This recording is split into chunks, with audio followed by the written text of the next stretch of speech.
नमस्कार दोस्तों, स्वागत है आप सभी का भूतिया स्टोरी वाई जेट में, जहां हम आपको सुनाते हैं दिल दहला देने वाली डरावनी कहानियां। यहां आपको मिलेगी वे कहानियां जो आपके रोंगटे खड़े कर देंगे और आपको नींद नहीं आने देगी। हर कहानी के पीछे छुपा है एक रहस्य जो आपको सोचने पर मजबूर कर देगा। तो बंद कर लीजिए अपने कमरे की लाइट्स और तैयार हो जाइए एक अनजानी भयानक दुनिया में कदम रखने के लिए। तो चलिए शुरू करते हैं आज की कहानी।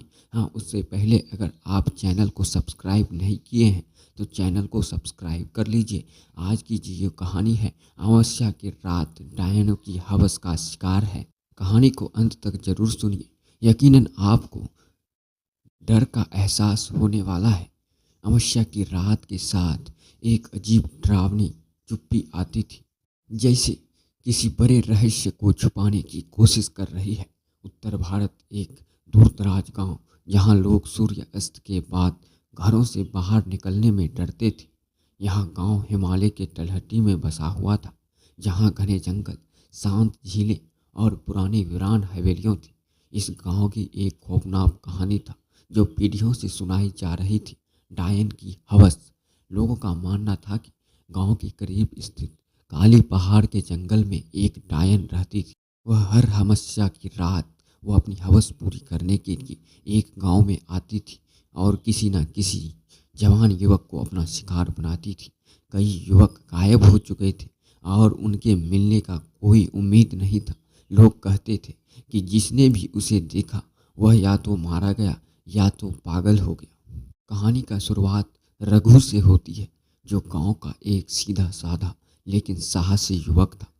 रघु के परिवार उसे बचपन से ही डायन की हवस से जुड़ी कहानियां सुनाई थी, लेकिन वह हमेशा उन्हें मजाक में उड़ा देता था।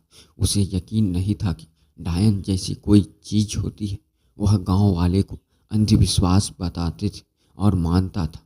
एक दिन गांव के कुछ लड़के ने उसे चिढ़ाते हुए कहा, तू तो बड़ा बहादुर बनता है, एक बार अमावस्या की रात काली पहाड़ी तक जाके दिखा, तब तुझे भी यकीन हो जाएगा कि वो डायन सच में है। रघु ने सोचा समझा और चुनौती स्वीकार कर ली। उसने ठान लिया कि वह उन सबको गलत साबित करेगा। गांव वाले ने उसे रोकने की बहुत कोशिश की, लेकिन उसकी जिद के आगे कुछ भी नहीं कर पाया।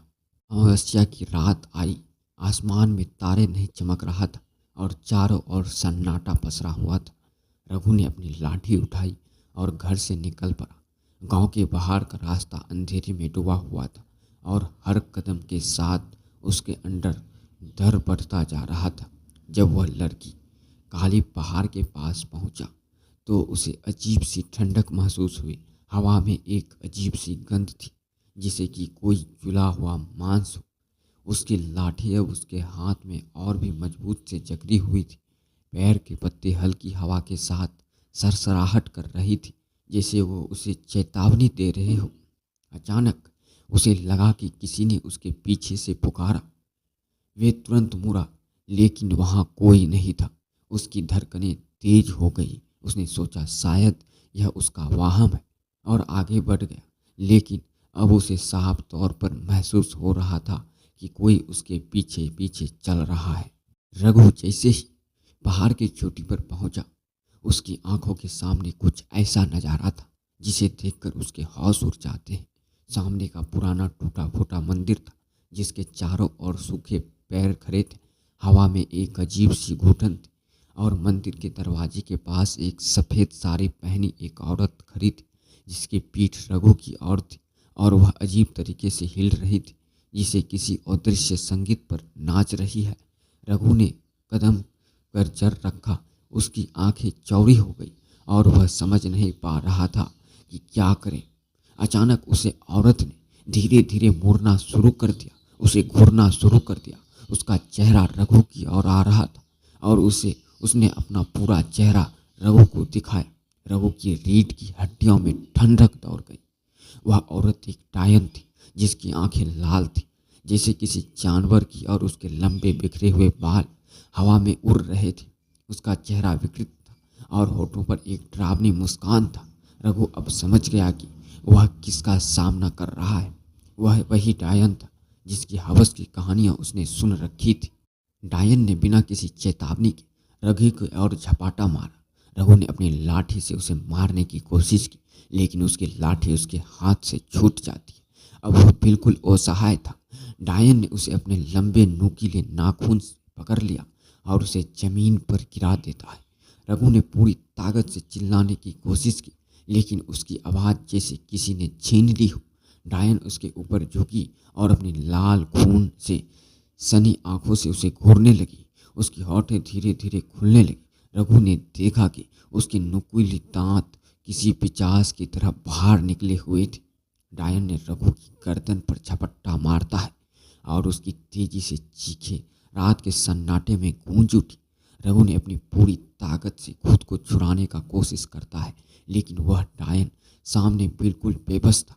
डायन की हवस अब अपने चरम पर थी। उसने रघु के शरीर को नोच नोच कर खून पीना शुरू कर दिया था। उसकी हरकतें जानवर जैसी थी, हिंसक और भूख से भरी हुई थी।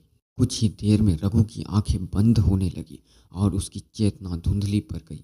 उसकी सांसें टूट रही थी और उसे ऐसा लगा कि अब उसकी मौत निश्चित है। लेकिन अचानक डायन ने उसे छोड़ दिया और गायब हो गया। रघु बेहोश होकर वहीं गिर पड़ा।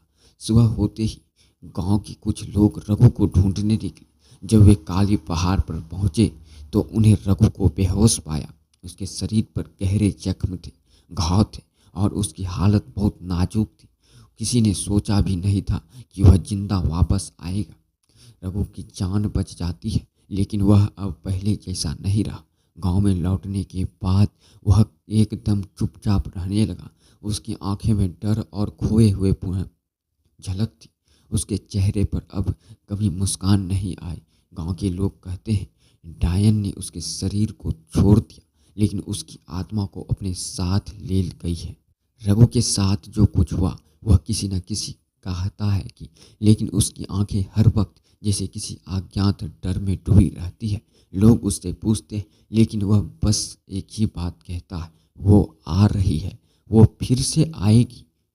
कुछ महीने बाद रघु भी अचानक गायब हो गया। लोगों ने उसे ढूंढता ढूंढता, लेकिन उसका कोई अता पता नहीं चला। गांव में बड़े बुजुर्ग ने कहा वह डायन की हवस का अंतिम शिकार बन चुका है। उसके गायब होने के बाद गांव में और भी अजीब घटनाएं होने लगी। कई बार और युवक अचानक से लापता होने लगे और लोग उसे डायन के खौफ में जीने लगे। आज भी वह गांव काली पहाड़ के नाम से जाना जाता है और लोग उसे बहुत दूर से ही देखते थे। वहाँ कोई भी जाने की हिम्मत नहीं करता। जो भी वहाँ जाता वह फिर से कभी वापस नहीं आता। लोग अभी भी कहते हैं अमावस्या की रात की उस पहाड़ी से अजीब आवाज़ आती है और डायन की हवस अभी भी पूरी नहीं हुई है। इसी तरह के इंटरेस्टिंग और ड्रावनी कहानी सुनने के लिए चैनल को सब्सक्राइब जरूर कर लीजिए। मिलते हैं अगले वीडियो में।